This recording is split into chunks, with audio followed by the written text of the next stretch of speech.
Bismillahirrahmanirrahim. Assalamualaikum warahmatullahi wabarakatuh. Alhamdulillahi rabbil alamin. Wassalatu wassalamu ala asrafil anbiya'i wal mursalin. Sayyidina wa maulana Muhammad wa ala alihi wa sahbihi ajma'in, amma ba'd. Alhamdulillah, hari ini sepantasnya kita selalu memanjatkan puji syukur kehadirat Allah Subhanahu wa taala. Yang mana Allah masih memberikan kesehatan kepada kita sekalian sehingga kita masih bisa menikmati indahnya dunia ini.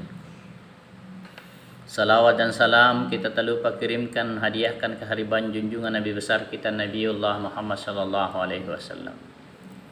Nabi sebagai uswatun hasanah, suri teladan, ikutan yang baik. Mudah-mudahan kita mendapatkan, bisa mengikuti jejak beliau sehingga mendapatkan kebahagiaan, keselamatan insyaallah, baik di dunia terlebih di akhirat. Saudara-saudaraku yang dimuliakan oleh Allah Subhanahu wa taala, pada pertemuan yang lalu kita sudah membahas tentang sifat tercela hasad dan ujub. Pada kesempatan ini kita akan membahas tentang sifat tercela sombong dan riya. Apa itu sombong? Sombong itu sama dengan takabur. Artinya adalah membanggakan diri sendiri.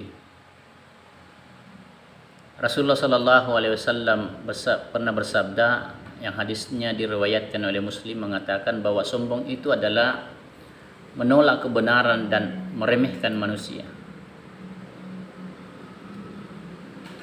Bentuk sombong yang lain adalah menganggap rendah orang lain yang telah memberikan masukan kepadanya hanya karena dia berasal dari kalangan yang lebih rendah darinya. Sombong itu merupakan anak dari ujub. Akar dari sombong itu adalah ujub. Jadi ujub itu melahirkan sombong.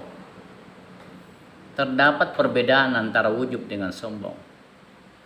Adapun ujub itu tidak memerlukan orang lain, tetapi sombong itu membutuhkan orang lain sebagai perbandingannya.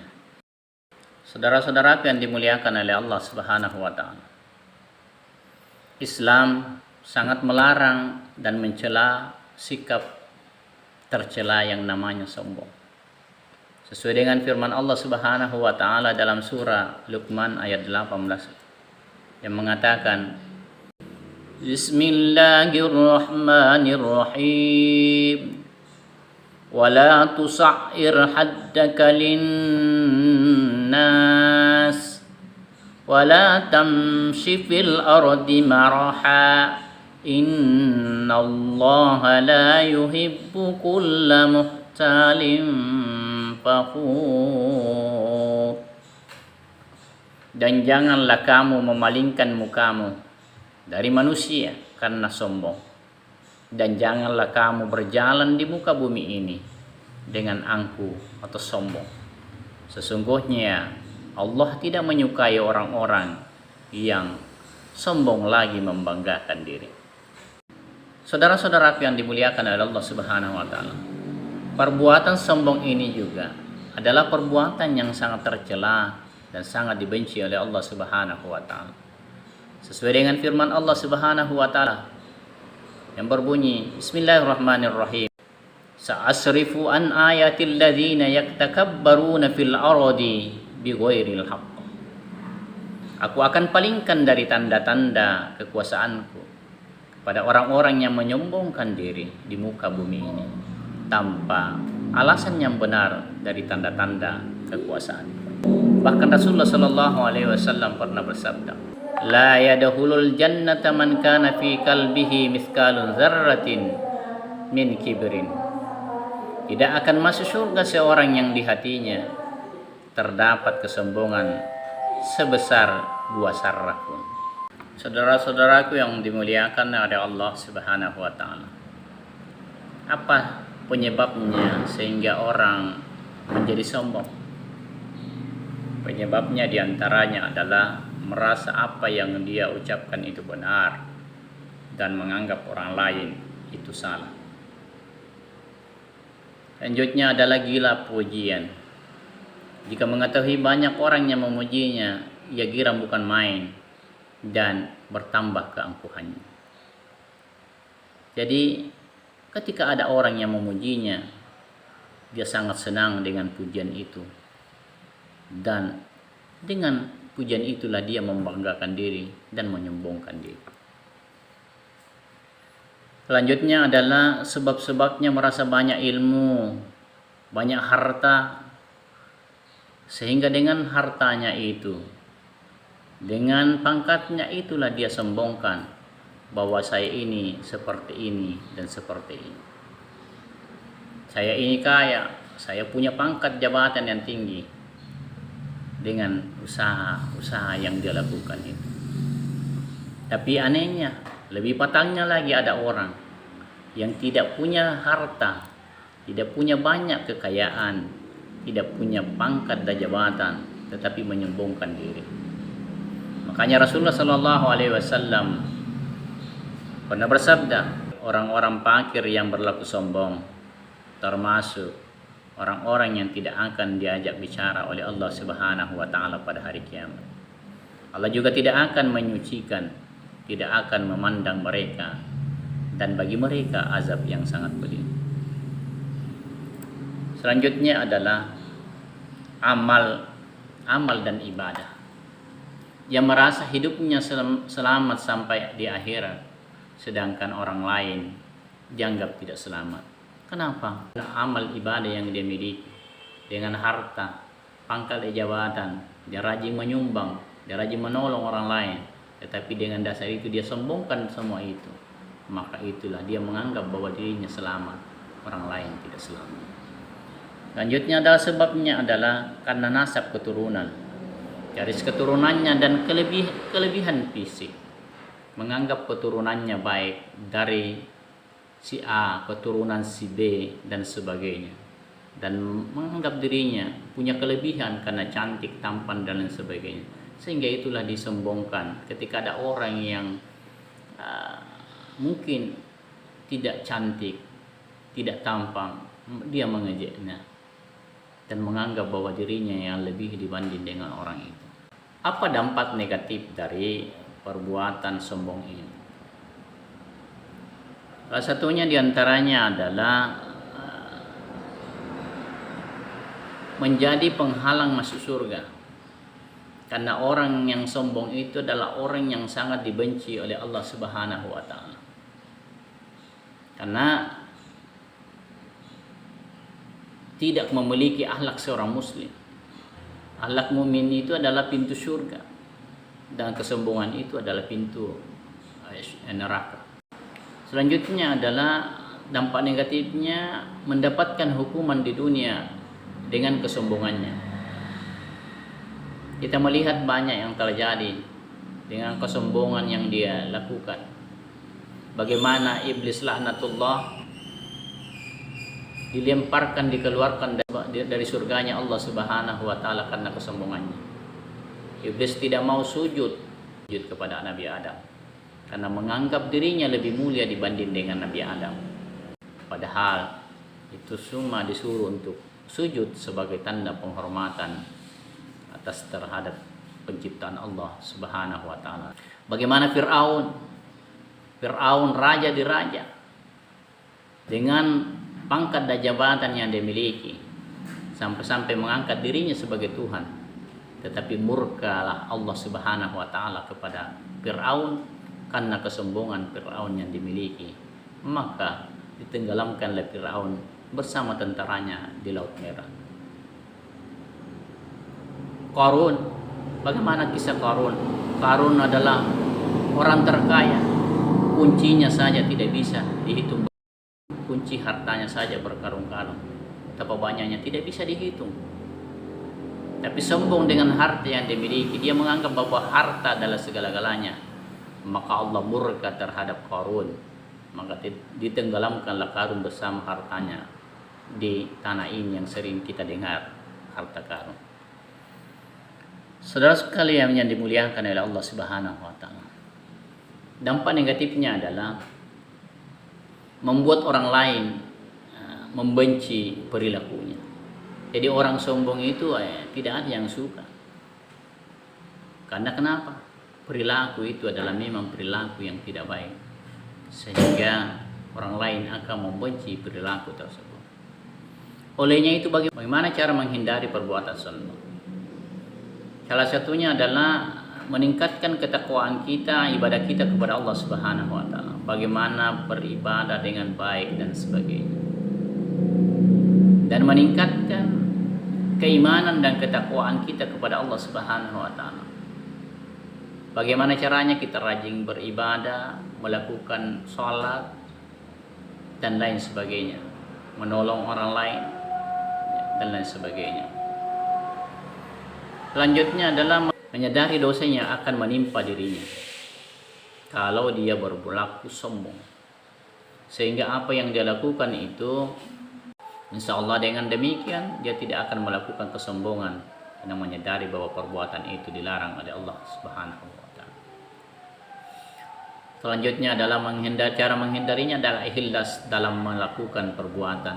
Insya Allah kalau kita ikhlas dalam melakukan segala perbuatan, dalam melakukan suatu tindakan perbuatan di dunia ini, insya Allah kita tidak akan menjadi sombong, karena semua itu adalah titipan Allah Subhanahu wa taala. Menyadari segala kekurangan sebagai manusia, insya Allah kalau kita merasa kurang dan merasa kekurangan kita ada, kita kembalikan kepada Allah Subhanahu wa taala, maka kita akan menjadi tidak sombong. Karena semua manusia di dunia ini punya keterbatasan, insya Allah kita akan mendapatkan keselamatannya. Selanjutnya adalah menyadari bahwa hidup ini hanya sementara, menyadari hidup ini sebagai hanya sementara. Insya Allah kalau kita menyadari semua itu, bahwa hidup ini adalah sementara, insya Allah kita akan mendapatkan keselamatan. Saudara-saudaraku yang dimuliakan oleh Allah Subhanahu wa taala.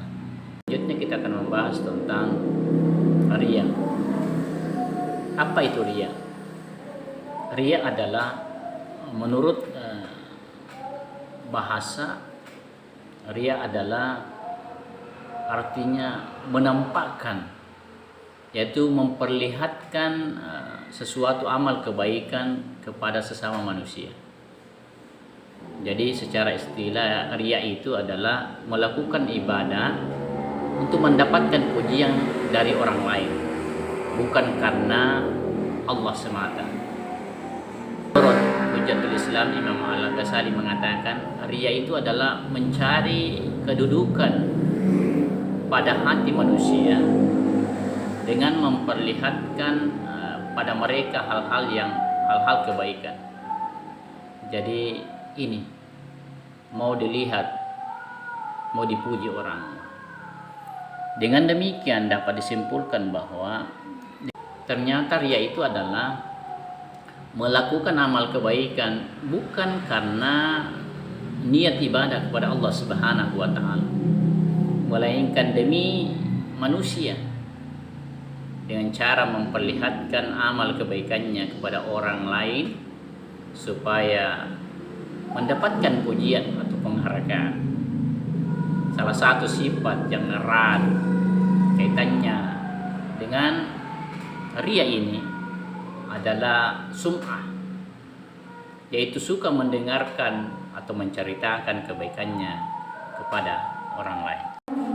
Sudah yang firman Allah, ya ayyuhalladzina amanu la tubtilu shadaqatikum bil manna wal adza kalladzi yunfiqu malahu riya'an nas. Hai orang-orang yang beriman, janganlah kamu menghilangkan pahala sedekahmu dengan menyebut-nyebut dan menyakiti perasaan penerima, seperti orang yang menafkahkan hartanya karena riya kepada manusia. Al-Baqarah ayat 264. Olehnya itu Allah memang sangat membenci perbuatan riya ini. Mau dikata Apa penyebabnya sehingga timbul yang dinamakan riya? Di antaranya adalah terlalu dikagumi orang lain. Kalau orang sering dikagumi bisa jadi menimbulkan riya. Kalau memang benar apa yang dikatakan demikian, lari dari celaan.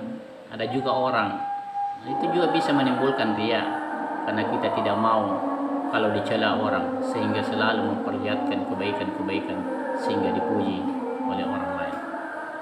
Rakus akan apa yang diperoleh terdapat pada orang lain. Jadi kita rakus dengan itu juga bisa juga menimbulkan riya. Ambisi mendapatkan kedudukan atau kepemimpinan. Orang yang mendapatkan kepemimpinan rakus terhadap itu semua, maka bisa jadi itu akan menimbulkan riya. Lalai akan dampak buruk riya. Orang yang lalai akan dampak buruk riya itulah juga termasuk. Dan apa dampak negatifnya? Dampak negatifnya riya lebih berbahaya dari fitnah Dajjal. Saudara-saudaraku yang dimuliakan oleh Allah Subhanahu wa taala.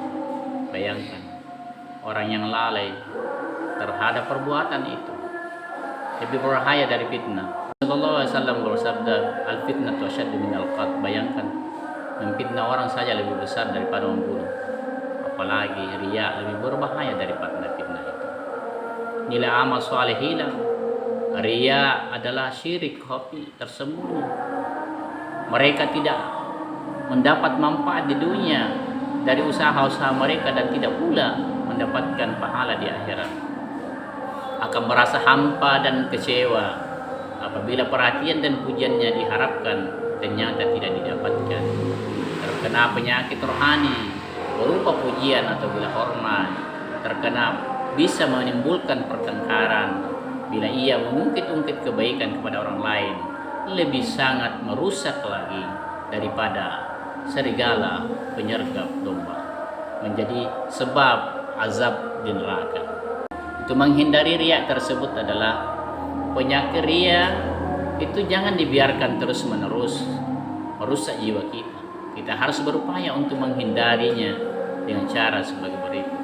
Memperbaiki niat kita, ibadah semata-mata karena Allah Subhanahu wa taala, menghindarkan sikap suka semata-mata karena Allah Subhanahu wa taala, menghindarkan sikap suka memamerkan perbuatan baik kita, bersyukur atas nikmat yang telah dititipkan Allah kepada Allah, meningkatkan keusahaan dalam beribadah, mengingat bahaya perilaku riya, berdoa kepada Allah Subhanahu wa taala agar dianjurkan dari sifat riya.